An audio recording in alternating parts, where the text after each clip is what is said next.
बड़ी खबर आ रही है। ललित झा ने थाने में खुद जाकर सरेंडर किया है। कर्तव्य पथ थाने में सरेंडर किया है। आरोपी ललित झा खुद ही मुकेश झा नाम के एक शख्स के साथ कर्तव्य पथ थाने पहुंचा, वहां पर सरेंडर किया है। फिलहाल दिल्ली पुलिस ने स्पेशल सेल को ललित झा को सौंप दिया है। संसद सुरक्षा में सेंध के मामले में ललित झा फरार हो गया था और अब से थोड़ी देर पहले महेश झा नाम के एक शख्स के साथ ललित झा कर्तव्य पथ थाने पर पहुंचा और वहां पर सरेंडर कर दिया। मेरे सहयोगी अतुल भाटिया और अधिक अपडेट के साथ जुड़ चुके हैं। अतुल, अब तक क्या जानकारी निकलकर सामने आई है?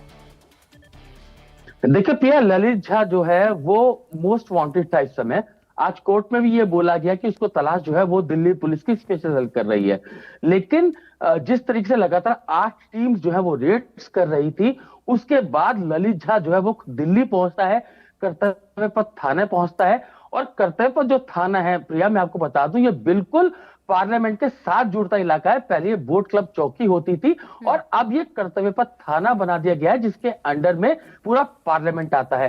पहले पार्लियामेंट्री स्ट्रीट थाने के अंडर में पार्लियामेंट आता था, लेकिन अब कर्तव्य पथ थाने के अंदर आता है जब कर्तव्य पथ थाना बना है। तो वहां पर ललित झा वो पहुंचता है और वहां पे अपना सरेंडर करता है। एक शख्स महेश नाम का उसके साथ था, वो वहां पर पहुंचा है, सरेंडर किया है। जब पुलिस को इस बात की जानकारी मिलती है, लोकल पुलिस को इस बात की जानकारी मिलती है कि जो ललित झा है वो थाने में पहुंचा है, उसके बाद स्पेशल सेल को इन्फॉर्म किया जाता है।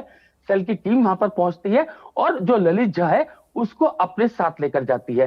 जो अभी जो 4 आरोपी जो है वो स्पेशल सेल के पास है, उनको 7 दिन का रिमांड आज पटियाला हाउस कोर्ट ने दिया था। उनसे पूछताछ लगातार की जा रही है और लगातार ललित झा की तलाश जो है वो दिल्ली पुलिस की स्पेशल सेल कर रही थी। और जब ललित झा स्पेशल सेल के पास पहुंच चुका है तो निश्चित रूप से उससे कई अहम खुलासे हो सकते हैं कि आखिर ये पूरी कॉन्स्पिरेसी कैसे हुई, कैसे ये लोग वो वहां पर पहुंचते हैं।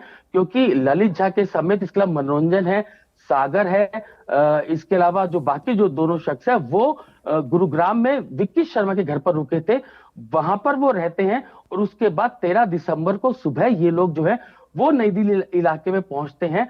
जो नीलम है और इसके अलावा जो अमोल नाम का शख्स है वो बाहर प्रोटेस्ट करते हैं, जबकि मनोरंजन और सागर शर्मा जो है वो जो पार्लियामेंट के अंदर एंट्री करते हैं, जिस तरीके से उनके पास जो पास थे वो अंदर जाते हैं, वहां पर प्रोटेस्ट करते हैं, बकायदा स्मोक कलर वो चलाते हैं। तो अब जब ललित झा स्पेशल के पास पहुंचा है, उससे पूछताछ की जानी है। जो प्रिया पहले भी हमें जानकारी दी गई थी, उसके मुताबिक जब ये लोग प्रोटेस्ट करने थे उसके बाद इनको सरेंडर करना था। लेकिन जिस तरीके से पूरा प्रोटेस्ट हुआ ये, और जिस तरीके से दोनों मनोरंजन और सागर शर्मा जो है वो संसद के अंदर पहुंचते हैं, जो गैलरी है वहां से नीचे कूदते हैं और जिस तरीके से सांसद उनको पकड़ते हैं, उसके बाद ये कुछ भी बड़ा रूप ये पूरा प्रोटेस्ट ले सकता था। इसीलिए यूएपीए दिल्ली पुलिस की स्पेशल सेल इस पूरे मामले के अंदर लगाया है।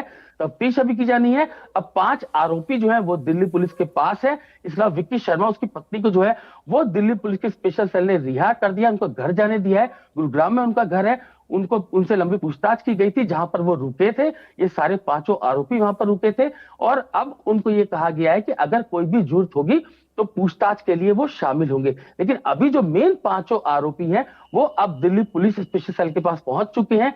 क्या पूरी कॉन्स्पिरेसी थी, कौन लोग इसके पीछे हो सकते हैं, कई एनजीओ के नाम इसके अंदर सामने आए हैं और जिस तरीके से पूरी जो फंडिंग इस पूरे मामले के अंदर हुई है उसके लिए पूरी इन्वेस्टिगेशन जो है वो दिल्ली पुलिस की स्पेशल सेल कर रही है। तो पूरा मामला जिस तरीके से जो 13 दिसंबर के दिन, जिस दिन जो है संसद के ऊपर हमला हुआ था, उस दिन ये पूरा जो मामला जो है वो सामने आता है। जो 4 लोग पहुंचते हैं और उसके अलावा जो ललित झा है वो बाहर से पूरी वीडियोग्राफी कर रहा था। जिस तरीके से नीलम और जो अमोल है वो वहां पर जो है स्मोक कलर जो है उसको चला रहे थे, उसकी पूरी जो वीडियोग्राफी है वो भी अपने जो सोशल मीडिया अकाउंट है उसके ऊपर डालता है और उसके बाद मौके से फरार हो जाता है। क्योंकि दिल्ली पुलिस की जो टारगेट पे थे उस समय जो नीलम और इसके अलावा जो अमोल थे वही थे। ये वीडियोग्राफी कर रहा था, लेकिन जो संसद मार्ग का इलाका है वहां पर कई लोग वीडियोग्राफी करते हैं, इसलिए जो ललित झा है वो पुलिस के टारगेट पे नहीं था। तो अब ललित झा जो है वो पुलिस के पास पहुंच चुका है, उससे लंबी पूछताछ होनी है।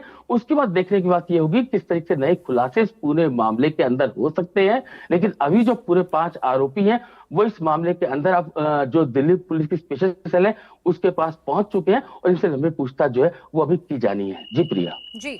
महेश के बारे में क्या जानकारी अतुल मिल पा रही है, क्योंकि महेश झा के साथ ही ललित झा ने सरेंडर किया है। बताया जा रहा है कि महेश झा की भी तैयारी थी कि वो संसद भवन में जाएगा, हालांकि वो पहुंचा नहीं। तो महेश झा का इसमें क्या रोल है? देखिए, महेश झा के साथ में जो है वो इस समय ललित झा जो है वो कर्तव्य पथ थाने पे पहुंचा था, और महेश झा के बारे में अभी डिटेल जो है वो ली जाएगी। लेकिन महेश झा जो है वो अभी कर्तव्य पथ थाने में ही है, लेकिन जो ललित झा जो कि इस समय मोस्ट वांटेड था दिल्ली पुलिस की स्पेशल सेल के लिए, उसको स्पेशल सेल की टीम जो है वो लेकर निकल चुकी है। चारों आरोपी, चाहे वो मनोरंजन हो, चाहे वो सागर हो, नीलम हो, और इसके अलावा चाहे वो अमोल हो, वो चारों पहले ही पुलिस की कस्टडी में थे, स्पेशल सेल की कस्टडी में थे। और अब जो ललित झा पुलिस की कस्टडी में पहुंचा है, स्पेशल सेल की कस्टडी में पहुंचा है, तो उससे लंबी पूछताछ की जानी है।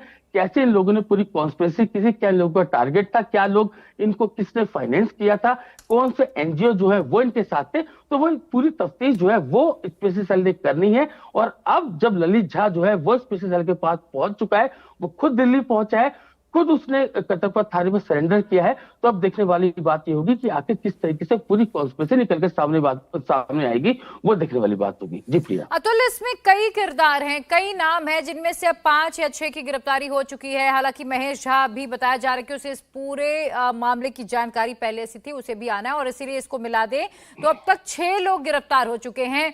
एक नीलाक्ष नाम के शख्स की भी बात निकलकर सामने आ रही, बताया जा रहा है कि वो अपना एनजीओ चलाता है, बंगाल में उसका एनजीओ है, और ललित झा ने ही उसे एक वीडियो बनाकर भेजा था, ये रिक्वेस्ट की थी कि इसकी मीडिया कवरेज कराई जाए। हालांकि अभी देखना अहम होगा कि क्या नीलाक्ष को भी पुलिस अरेस्ट करेगी, रिमांड पर लेगी, या हो सकता है कि उसे डिटेन करके सिर्फ पूछताछ करके छोड़ दिया जाए। ये तमाम बातें अभी हमें हालांकि इंतजार करना होगा। कुछ ही देर में अगर अपडेट आता है हम आपको बताएंगे। बहुत शुक्रिया अतुल आपका तमाम जानकारी के लिए।